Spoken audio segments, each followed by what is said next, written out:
जी जनाब, once again welcome back after a break. आज जो हम सेगमेंट करने जा रहे हैं वो बड़ा ज़रूरी है उसकी अवेयरनेस के हवाले से, क्योंकि अगर हम देखें जिस तरह से नौजवान नस्ल में रुझान बढ़ रहा है ड्रग्स का, वो देखने के बाद बड़ा एक दिल दुखता भी है, ये फीलिंग भी आती है कि शायद कौन सी ऐसी चीज़ की कमी रह गई थी जो शायद हमारी जो नौजवान नस्ल है वो अच्छे कामों की जगह इन चीज़ों की तरफ ज़्यादा बढ़ रही है, उनका रुझान ज़्यादा बढ़ रहा है। और सबसे बड़ी बात कि ऐसे मौके पे जब आपको कोई रोकता है, कोई टोकता है, इवन आपका अपना खुद का घर वाला है, वो आपका दुश्मन आपको लगने लगता है कि जैसे आप कुछ सही कर रहे हैं और वो आपको कुछ गलत बता रहे हैं। आज हम थोड़ा सा इसको डिटेल में डिस्कस करने लगे हैं। और रिहैब सेंटर्स बहुत सारे होते हैं, लेकिन किस तरह से वहाँ पर डील किया जाता है ड्रग एडिक्ट्स को और क्या सूरत हाल बनती है, क्या ट्रीटमेंट्स होते हैं, किस मौके पे उनको वहाँ लेकर आया जाता है, इन सारी चीज़ों को आज हम डिस्कस करने लगे हैं। मेरे साथ जो मेहमान मौजूद हैं वो CEO हैं एक रिहैबिलिटेशन सेंटर के, तो आइए उन्हें वेलकम करते हैं। हमारे साथ मौजूद हैं किफ़ायत हुसैन साहब। अस्सलाम वालेकुम जी।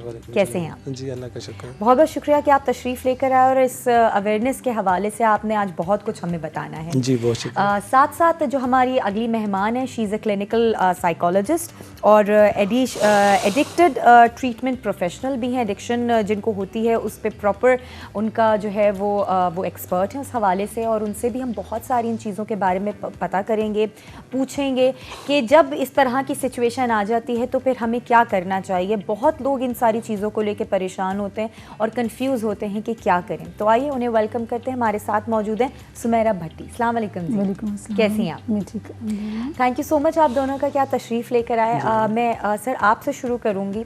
मुख्तलिफ़ ड्रग्स हैं, अब तो खैर हमें बहुत सारी चीज़ों के बारे में अवेयरनेस भी है, पता भी है, लेकिन जो एक आजकल बड़ी आम चीज़ हुई है आइस, ठीक है, उसके बारे में मैं ज़रूर जानना चाहूँगी कि वो कितनी ख़तरनाक है और क्या ऐसी वजह है कि लोग उसकी तरफ, एडिक्शन की तरफ चले जाते हैं। बेसिकली आइस इंतहाई ख़तरनाक ड्रग्स है और जो हमारी जो नौजवान नस्ल है ये इसकी तरफ बहुत ज़्यादा माइल हो रही है। इसकी बहुत सी रीज़न्स हैं। मतलब ये जो आइस इस्तेमाल करने के बाद पेशेंट्स बहुत ज़्यादा ये एक्टिव हो जाते हैं और बहुत ज़्यादा ये नींद ख़त्म हो जाती है डेफिनेटली। और मतलब इनके जो यूज़ है वो काफ़ी ज़्यादा ये इसमें मुब्तला होते हैं। मतलब ये वो वाला ही सूरत हाल है कि अगर आपको नहीं मिलेगी तो आपकी तबीयत ख़राब होना शुरू हो जाती है, आपको क्रेविंग होती है इस चीज़ के लिए। जी डेफिनेटली आइस ऐसी ड्रग्स है जिससे आप एक दफ़ा भी इस्तेमाल करने से आप आपको एडिक्शन पहली दफ़ा के बाद ये एडिक्शन हो जाती है। बिल्कुल। तो क्या रीज़न क्या है, रुझान किस तरह से लोगों का बढ़ता है कि आप अगर फर्स्ट अटेम्प्ट भी करते हैं तो क्या रीज़न बनती है? बैड कंपनीज या क्या होता है? बेसिकली आजकल तो जो नौजवान है वो क्रॉस एडिक्शन में आइस की तरफ जा रहे हैं और बाकी जो ड्रग्स है वो उसको छोड़ के इस तरफ जो है ना वो माइल हो रहे हैं। अच्छा जी। सुमेरा आपकी तरफ आऊँगी। ज़ाहिर ड्रग्स के हवाले से बहुत सारी चीज़ों को हमने डिस्कस करना है, लेकिन सबसे जो एक इम्पॉर्टेंट चीज़ होती है कि अगर एक बंदा ड्रग एडिक्ट है तो उसके साथ हमें रवैया क्या अख्तियार करना चाहिए?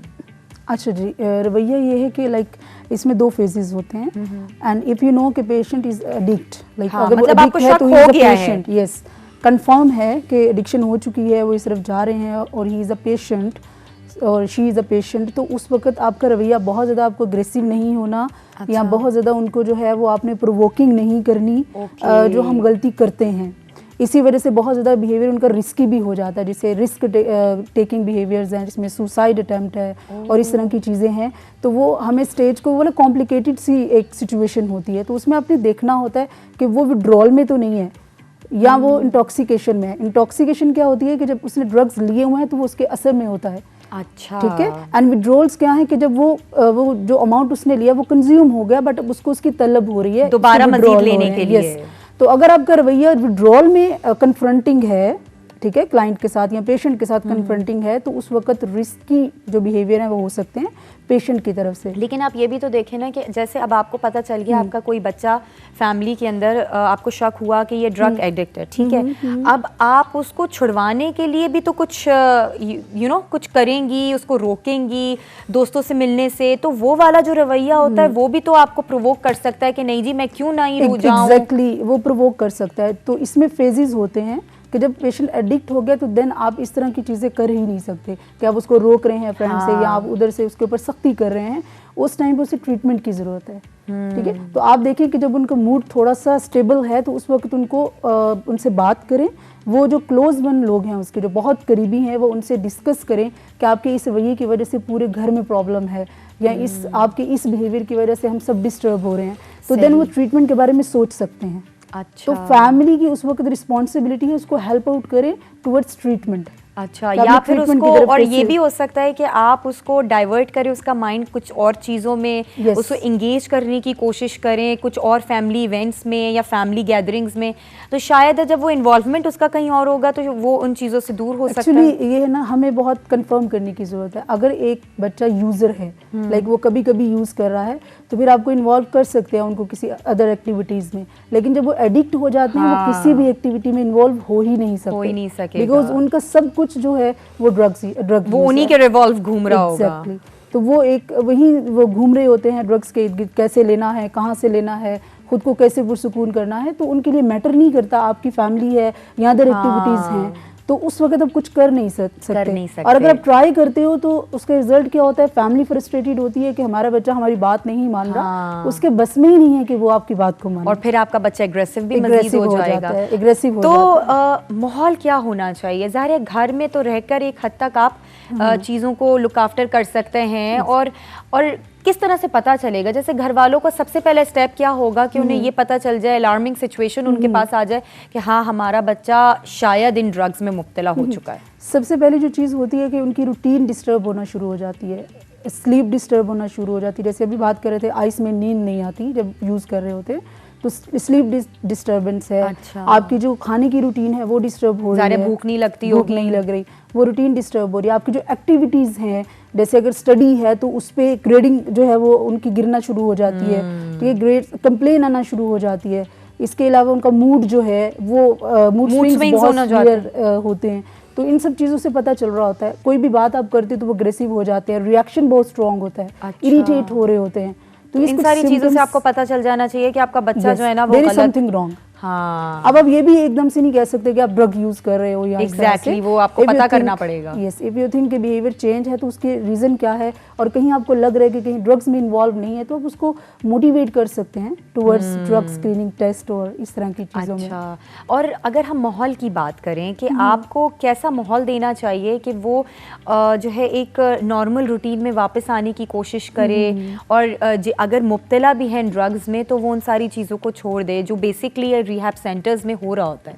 एग्जैक्टली, माहौल तो अच्छा ही होगा, अच्छा होना चाहिए, जिसमें जो है फर्स्ट ऑफ ऑल उनको ट्रीटमेंट आप देंगे, पहले वो स्टेट से निकलें, ठीक है, जो उनका मूड चेंज हो रहा है या उनके प्रॉब्लम्स आ चुके हैं, जो फिजिकल साइकोलॉजिकल हर तरह से जो हेल्थ से रिलेटेड इश्यूज हैं ड्यू टू ड्रग यूज़, पहले वो ठीक हो। देन आप उनको ऐसा इन्वायरमेंट प्रोवाइड करते हो जहाँ वो अपनी वो सारी चीज़ें जो है जो ड्रग्स की वजह से ख़त्म हो गई, उनको वापस लेके आ सकें। तो उसमें ये होता है कि ग्रुप थेरेपी वर्क होता है, स्पोर्टिव थेरेपी होती है, उनको आप वहाँ पे एक्टिविटीज़ प्रोवाइड करते हो जिसमें एक्सरसाइज है, फिजिकल एक्सरसाइज है, मेडिटेशन है, एंड क्लासेस हैं, लेक्चर्स हैं, और इसके अलावा वो खुद क्रिएटिव आइडियाज़ आप उनको वो करते हो, मोटिवेट करते हो। अच्छा, ठीक है, जैसे बहुत से पेशेंट्स होते हैं हमारे पास, तो वो पेंटिंग और इस तरह की चीज़ें जो है वो बुक रीडिंग करते हैं, इस तरह की चीज़ें करते हैं, इंडोर गेम्स होती है तो उसमें उनको लेके आया जाता है।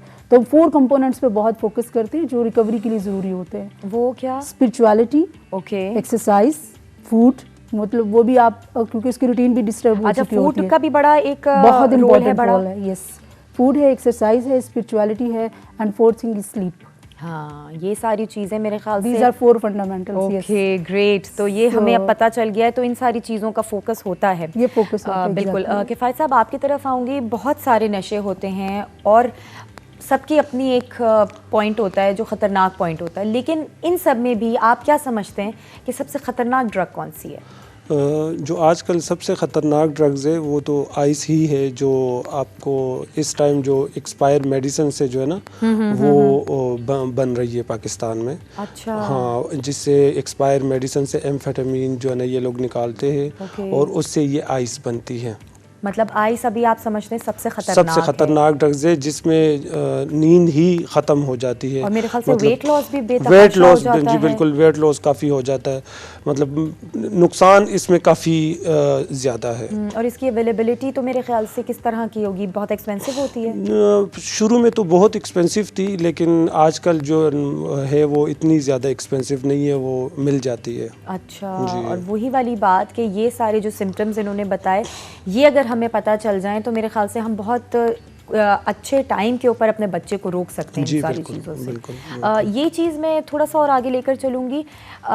कौन सी एज सबसे ज़्यादा ख़तरनाक होती है जिसमें आप समझती हैं कि बंदा बहुत जल्दी ड्रग एडिक्ट हो सकता है? एक्चुअली अगर एज को देखा जाए तो जो टीन एज ये ज़्यादा होती है, बिकॉज इसमें आपकी एनर्जीज बहुत हाई लेवल पे होती है और आप एक्सप्लोर कर रहे होते हैं जो है। यस, एक्सप्लोर कर रहे थे और आपको इस तरह की चीज़ें बहुत फैसिनेट करती हैं, जैसे पार्टीज़ हैं, स्टाइल है, तो वो बच्चे कॉपी करते हैं उस चीज़ को। स्पेशली जब आप आइस की बात कर रहे हैं तो उसमें पार्टी, गैदरिंग, इस तरह की चीज़ें इन्वॉल्व होती हैं। तो वो चीज़ को वो करते हैं, पिकअप करते हैं और उसमें इन्वॉल्व होना चाहते हैं। एंड सेकंड थिंग जो है वो स्टडी में, अभी ये भी मिथ है लेकिन किसी हद तक ये हेल्पफुल भी होती है शॉर्ट टाइम के लिए। अच्छा। कि स्टडी के लिए, ग्रेड को बनाने के लिए, जागने के लिए, कि हमारी परफॉर्मेंस बेहतर होगी, तो इस वजह से ये एज जो है ये ज़्यादा इसमें इन्वॉल्व हो जाता है। और ये वही वाली बात है, ये मिसकंसेप्शंस उनके माइंड में डाले जाते हैं, तभी वो इन चीज़ों की तरफ अट्रैक्ट होते हैं। एग्जैक्टली, डाले जाते हैं। प्रॉपर जो हमारे जो डाटा है या जो इन्फॉर्मेशन हम लेते हैं पेशेंट से, तो उससे पता चलता है कि प्रॉपर आपको काउंसिल किया जाता है। अच्छा। कि मतलब ये चीज़ लेने से क्या होगा। और मेरे ख्याल से दूसरा, एक तरह से लोग इस चीज़ को फैशन के तौर पे भी लेते हैं कि अगर सामने वाला बंदा कर रहा है और अगर हम नहीं कर रहे तो शायद हमें वो उस लेवल तक नहीं, या हम उनके ग्रुप में नहीं आ सकते, तो हमें हिकारत की नज़र से देखा जाएगा। इस तरह के कुछ कॉन्सेप्ट्स भी होते हैं। जी बिल्कुल। तो आइस इज अ स्टिमुलेंट ना, तो वो आपके जो सीएनएस है इसकी एक्टिविटीज को बढ़ा देता है। जैसे आपके कुछ टाइम के लिए कॉन्फिडेंस लेवल बढ़ जाता है, आपकी जो बातें करने का स्टाइल है वो चेंज हो जाता है। तो वो तो आपको अच्छा ही लगेगा, लेकिन वो शॉर्ट टाइम के लिए है।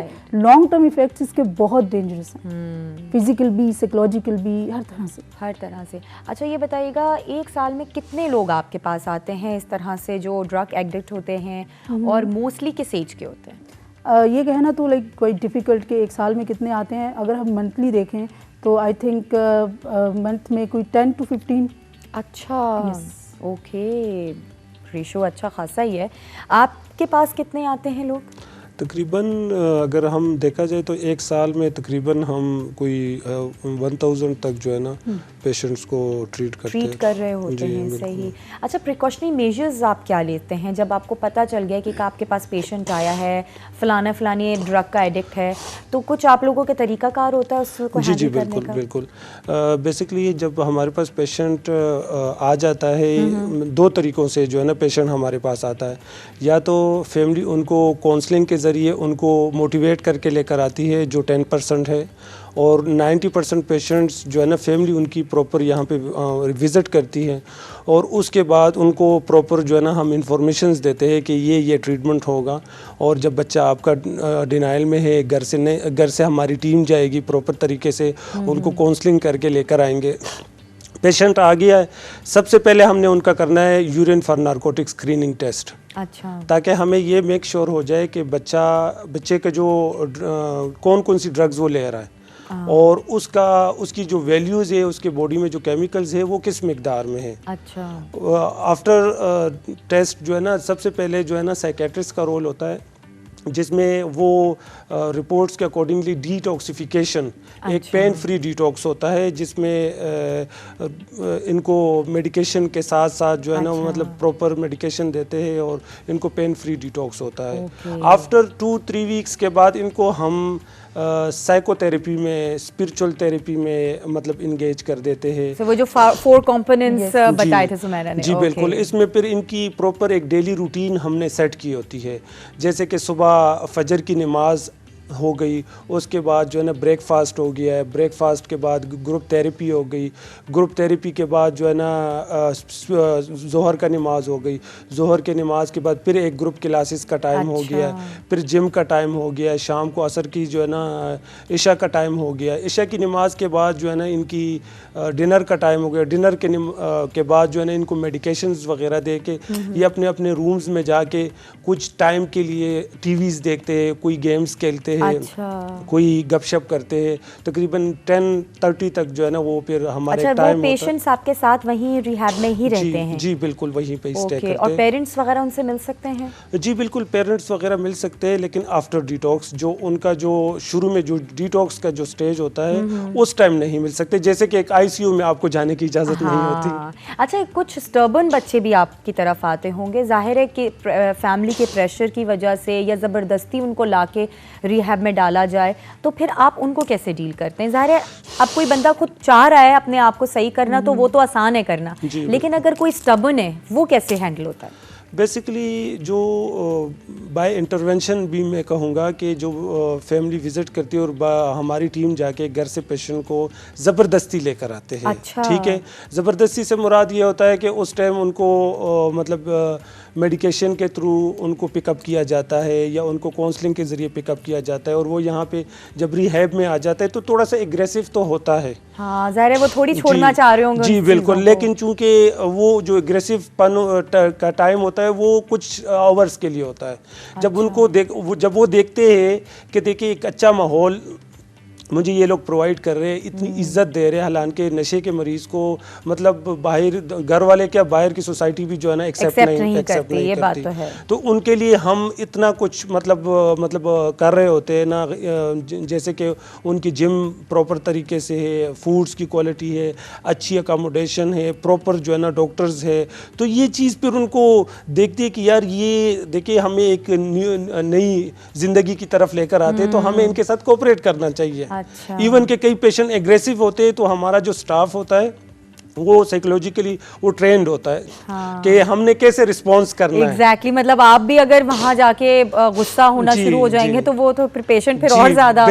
वो आ जाएगा दूसरे मोड में। जी बिल्कुल, इसी तरह। सही। अच्छा, इसी को सुमेरा ये बताइएगा कि अब एक ड्रग एडिक्ट है, उसका इलाज भी हो गया, ठीक है, कितनी परसेंटेज ऐसी होती है जो दोबारा मुब्तला हो जाते हैं इन चीज़ों में? जो इंटरनेशनल लेवल पे जो परसेंटेज है, जैसे पूरी दुनिया में है, जो रिसर्चेस हुई हैं उस बेस पे 40 to 60% रिलैप्स रेट है। 40 to 60% रिलैप्स, यस। अगर आपका कंप्लीट ट्रीटमेंट हो भी जाता है, आप हर तरह से ट्रीट करते हैं, अच्छे तरीके से ट्रीट करते हैं, फैमिली को भी गाइड करते हैं, तो भी इतना चांसेस हैं। लेकिन कहाँ फिर कमी बेशी रह जाती है? क्योंकि रिहैब सेंटर में तो आपको पूरा माहौल वही मिल रहा है, आप इतना अरसा वहाँ पे गुजार रहे हैं और आपको चीज़ें हो जाती हैं, तो फिर आपका माइंड दोबारा उन चीज़ों की तरफ कैसे चला जाता है? एक्चुअली एडिक्शन का मतलब ये है कि आपका कंट्रोल ख़त्म हो जाता है। अच्छा। आप एक चीज़ को छोड़ना चाह रहे हो बट आप उसको छोड़ नहीं पा रहे हो। कुछ टाइम के लिए उनकी जब ट्रेनिंग होती है, सब चीज़ें, विल पावर भी उनकी स्ट्रॉन्ग होती है, लाइक वो इस चीज़ से निकलना चाहते हैं। और जैसे मैंने कहा 40 to 60% लोग निकलते भी हैं। जो रीलैप्स हो जाते हैं, फिर रीलैप्स की डिफरेंट रीजंस होती हैं कि जैसे कंट्रोल अगर उतना नहीं है, अगर इम्पल्स कंट्रोल पुअर है, ठीक है, अगर क्रेविंग हुई, मेंटल क्रेविंग हुई तो खुद को नहीं रोक पाए, या कोई ट्रिगर्स ऐसे हो गए फ्यूचर में जिसकी वजह से वो दोबारा ड्रग्स की तरफ चले गए। वो ट्रिगर्स मुख्तलिफ हो सकते हैं, एक्सटर्नल हो सकते हैं, इंटरनल हो सकते हैं। आपकी पर्सनैलिटी, जो इंटरनल की अगर हम बात करें कि आपकी पर्सनैलिटी स्टाइल क्या है, ठीक है, उसकी वजह से भी आप रिलैप्स हो सकते हो।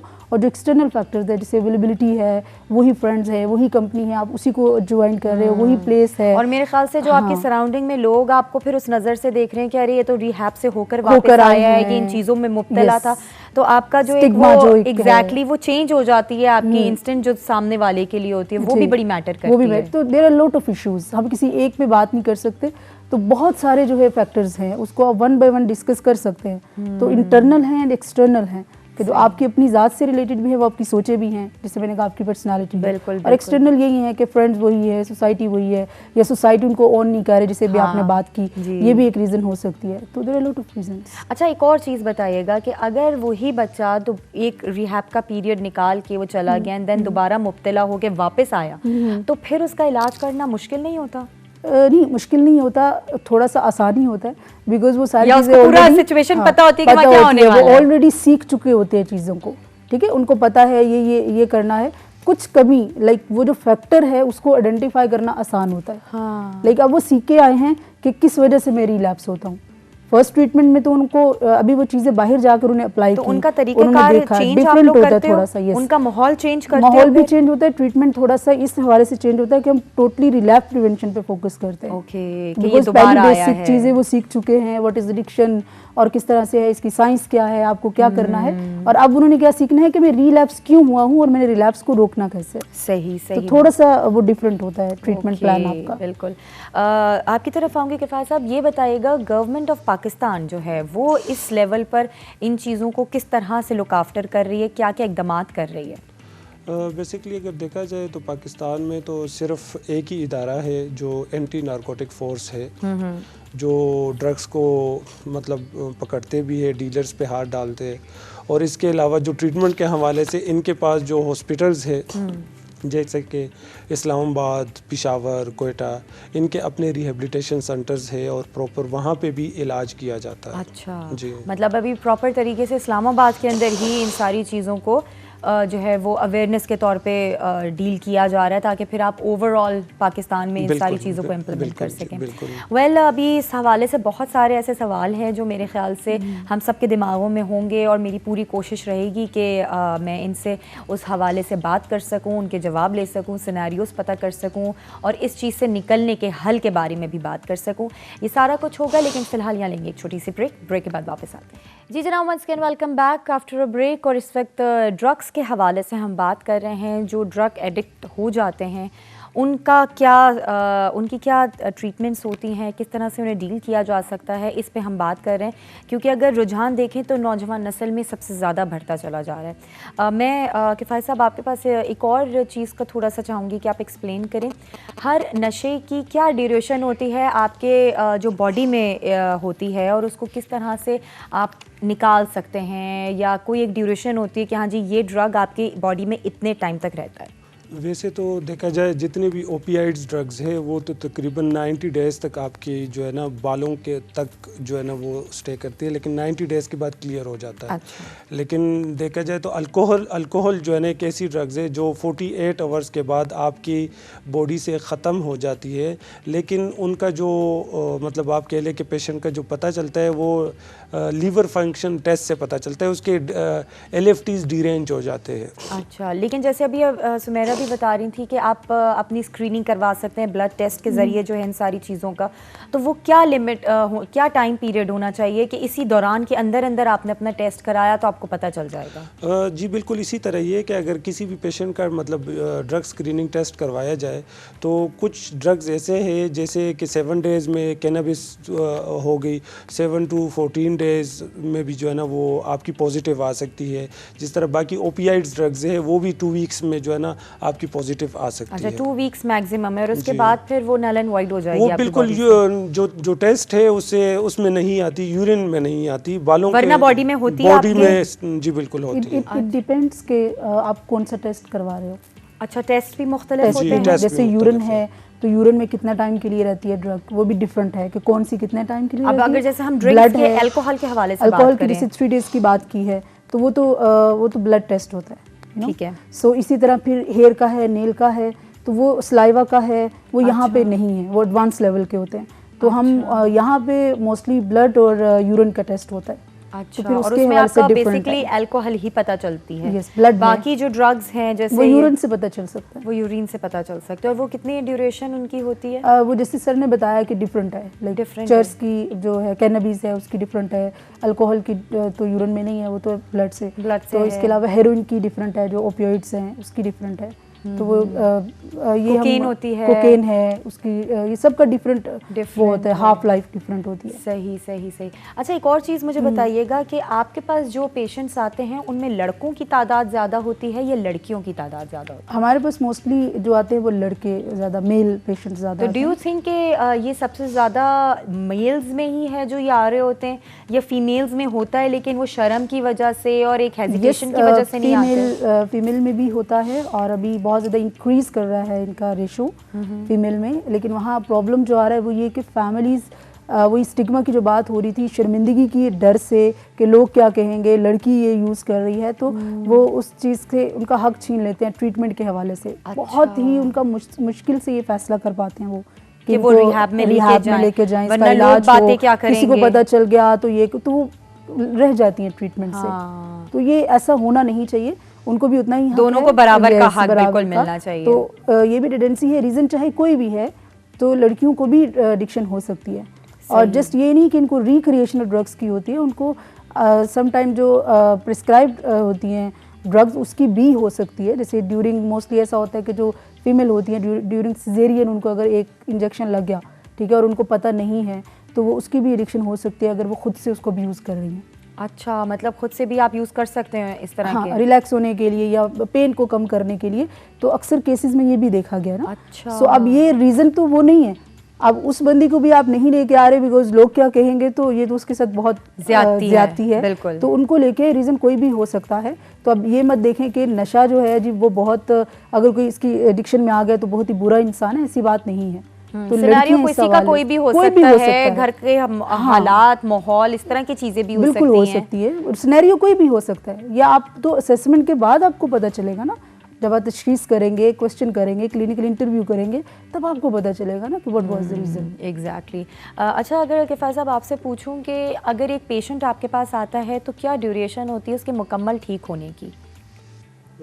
अगर देखा जाए दो तरह के पेशेंट्स होते हैं, एक यूज़र होता है और एक एडिक्ट होता है। जो एडिक्ट होता है उसका प्रॉपर तो वैसे जो रिकवरी है वो तो वैसे 2 साल की है, लेकिन चूंकि हम जो ट्रीटमेंट प्रोटोकॉल है वो 90 डेज़ का है। अच्छा जी बिल्कुल, मतलब 90 डेज़ में वो मुकम्मल आपको लगता है कि जी वो ठीक बिल्कुल, हो जाएगा? वो फिजिकली, साइकोलॉजिकली हर लिहाज से वो फिट हो जाता है। अच्छा। लेकिन चूंकि आफ्टर ट्रीटमेंट भी उनकी रिकवरी बाहर शुरू होती है, तो वो उसमें फिर फॉलोअप्स होती है और प्रॉपर तरीके से जो है ना वो उसको कंटिन्यू करना पड़ता है। सही। अच्छा सुमेरा जी, एक और चीज़ जो सबसे इम्पॉर्टेंट है, ये सारी चीज़ें तो होने के बाद के डिस्कशंस थे, लेकिन इन सारी चीज़ों में मुब्तला होने से पहले ही अगर हम प्रिवेंशंस ले लें तो मेरे ख्याल से हम इस स्टेज पे ही ना पहुँचे कि हमारे बच्चों को हमें रिहैब ले जाना पड़े, एक परेशानी का सामना करना पड़े, बच्चों को सफ़र करना पड़े, तो उसका क्या? दैट्स गुड, बहुत अच्छा पॉइंट आपने बताया है। एग्जैक्टली, अगर हम प्रिवेंशन पे ही काम कर लें कि बहुत ज़्यादा हमें फोकस करने की ज़रूरत है इस बात पे कि बच्चे उस तरफ जा क्यों रहे हैं, ठीक है, वो जा ही ना, और उनको हमेशा चेक एंड बैलेंस उन पे रखा जाए। अगर वो प्रिवेंशन का एलिमेंट स्ट्रॉन्ग कर दिया जाए तो एडिक्शन की तरफ बहुत कम चांसेस बच जाते हैं उसकी तरफ वो आए। ठीक, तो उसमें ये है कि जैसे भी हमने बात की, यंग जनरेशन ज़्यादा इन्वॉल्व हो रही है, तो आप यूनिवर्सिटीज़ में, कॉलेजेस में, स्कूल में प्रोफेशनल्स हायर कर सकते हैं, ठीक है। और यहाँ वैसे ही आप एक SOP बना दें, रूल बना दें कि जी उनकी स्क्रीनिंग होगी जब न्यू एडमिशन्स होंगे, फिर जो है वो ड्यूरेशन जो पीरियड होता है उनका, उसके दौरान भी वो स्क्रीनिंग कर सकते हैं। जहाँ उनको लगे कि अगर बच्चे का बिहेवियर चेंज हो गया तो स्कूल साइकोलॉजिस्ट मौजूद है, वो उसको असेस कर रहा है और वो फिर रिकमेंड कर रहा है कि इसकी कोई स्क्रीनिंग कर दें या फैमिली को इन्वॉल्व करें, तो उसको बहुत स्ट्रॉन्ग हमें करना है। एक और चीज़ है कि सेमिनार्स जो हैं वो आप कर सकते हो यूनिवर्सिटीज़ में, फैमिली जो है बच्चों की फैमिली, उनको आप अवेयरनेस सेशंस दे सकते हो ड्रग्स के हवाले से, इसके साइड इफ़ेक्ट्स के हवाले से, जो अर्ली साइन एंड सिम्टम्स है उसको कैसे आइडेंटिफाई करना है उसके हवाले से। तो इससे ये अगर ये एलिमेंट स्ट्रॉन्ग होगा तो फिर एडिक्शन की तरफ वक्त से पहले ही इस सारी चीज़ों से दूर रह सकते हैं। इंटरनेशनल लेवल पर आपके पास पेशेंट्स आते हैं? जी जी बिल्कुल आते हैं। तो क्या सूरत हाल होती है? क्या वहाँ पर जो है इतनी एडवांस टेक्नोलॉजीज़ नहीं है जो यहाँ पर आकर वो अपनी वो रिहैब ज्वाइन करते हैं या यहाँ इस जगह को चूज़ करते हैं? टेक्नोलॉजीज़ हैं, एडवांस टेक्नोलॉजीज़ हैं, उसकी बात तो आपको पता ही है कि वहाँ पे मोस्टली इस चीज़ को एक इतना वो स्टिग्मा भी नहीं है कि वो कोई करैक्टर की ख़राबी नहीं समझते, तो वहाँ पे अच्छे हैं। बट वो जो एक मेन डिफरेंस आता है वो कल्चर डिफरेंस आता है, जो आपके रिलीजियस बिलीव्स है उसका डिफरेंस आ जाता है समटाइम, कि उनके थोड़े डिफरेंट है और यहाँ पे हमारे अपने अकॉर्डिंग है। तो जैसे मैंने आपसे कहा इलीगल का जो एक इशू आ जाता है, ठीक है, एक स्पिरिचुअलिटी है उसको देखते हैं। दूसरा वहाँ पे जो है वो पेशेंट लाइक कह रहा है कि ठीक है मैं नहीं छोड़ना चाह रहा, तो वो आपको काउंसलिंग उस तरीके से नहीं करते, वो कहते हैं अगर नहीं छोड़ना चाह रहे यू कैन गो। ये भी बात, ये भी एक। तीसरा जो है जो जैसे आप लीगल और इलीगल होने की बात कर रहे हो, तो वहाँ पे ये भी एक चीज़ हो सकती है, बट बात लीगल और इलीगल होने की नहीं है, बात है डिजीज़ की। तो वो किसी भी चीज़ से हो सकती है, आप किसी भी चीज़ के आदी हो सकते हो। जिस तरह नॉन केमिकल एडिक्शन है तो उसमें तो लीगल और इलीगल होने की बात नहीं है, जैसे गेम एडिक्शन है, ठीक है, जैसे नेट एडिक्शन है, गैम्बलिंग है, इट्स एडिक्शन। जो नॉन केमिकल नॉर्मली अगर हम कॉफी को लें, चाय को लें, वो भी एडिक्शन वो भी हो सकती है। तो वो जो भी चीज़ है, चाहे वो बिहेवियर है या वो ड्रग है, उसकी वजह से अगर आपकी लाइफ में डिस्टर्बेंस आ गई है तो आपको देखना है सीरियसली कि चीज़ें कैसे करेक्ट की जा सकती हैं। सही, ठीक है। तो इस वजह से ये बात नहीं है कि लीगल है या इलीगल है, आपने ये देखना है कि वो चीज़ इस्तेमाल करने से अगर एक्सेस यूज़ है तो उसकी वजह से प्रॉब्लम्स कितने हैं। एग्जैक्टली। और यही चीज़ मैं आपसे भी पूछना चाहूँगी कि कौन से ऐसे सिनेरियोज आपको पता चल जाते हैं जिसमें आपको लगता है कि लाइफ डेंजर में आ गई है उस पेशेंट की, कि इतना एक्सेसिव यूजेज हो गया उन ड्रग्स का कि अब उसकी लाइफ पे बात बन गई है? अगर देखा जाए तो तमाम ड्रग्स जो है ना वो अगर कोई भी पेशेंट्स बहुत ज़्यादा मतलब मल्टीपल ड्रग्स ले रहे, ठीक है, तो वो बहुत ज़्यादा उनकी लाइफ में जो है ना वो डिस्टर्बेंस पैदा कर सकता है, वो फिज़िकली भी और मेंटली भी और मेडिकली भी। तो बहुत सी ऐसी ड्रग्स है जिससे आपके जो है ना वो लीवर जो है ना वो बहुत लिवर डैमेज हो जाता है, जैसे अल्कोहल से कहा जाता है कि लिवर डैमेज बहुत ज़्यादा डैमेज हो जाता है। बिल्कुल जी, सही। तो ये जो चीज़ें हैं इनके बारे में हमें बिल्कुल पता होना चाहिए, अवेयरनेस होनी चाहिए, क्योंकि अक्सर घरों में कुछ माहौल भी ऐसे होते हैं। अभी हम कुछ देर पहले यही डिस्कस कर रहे थे कि जी घर में अगर बड़ों के लड़ाई झगड़े हो रहे हैं वो आपके बच्चों को डिप्रेस कर देते हैं।